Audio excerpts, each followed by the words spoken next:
Okey, hai, Assalamualaikum semua. Okey, syukur Alhamdulillah Mira baru je siapkan tempahan bagi penjawat awam. Tapi kali ini daripada Hospital Sultan Abdul Halim Kedah sebanyak 93 pasang bertemakan color emerald green. Cuba korang tengok. Design yang dipilih ni adalah design kita yang paling terbaru sekali. Baru je masuk. Memang sangat cantik lah design dia kali ni. Berkonsepkan design batik lukis. Okey, yang ni Mira dah siap packing. Tanda ikut meter lah, senang untuk agihan nanti. Cuba ni korang tengok dekat depan Mira ni.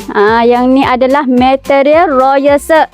Royal Silk ni antara material yang mendapat permintaan tinggi lah daripada klien-klien, terutama sekali guru-guru serta penjawab awam. Okey, Royal Silk jenis kain yang lembut lah. Cuba korang tengok ni, jenis kain yang lembut. Lepas tu, ya, tahan lasak. Lepas tu kalau kita pakai waktu yang lama, memang susah sangat nak berkedut. Jadi mana-mana yang nak dapatkan kain batik ni dengan harga yang sangat-sangat istimewa, jom terus walk in ke Pelangi Timur Textile ataupun terus WhatsApp Mira sekarang. Jangan lupa warnai duniamu dengan Batik Republic. Bye, Assalamualaikum.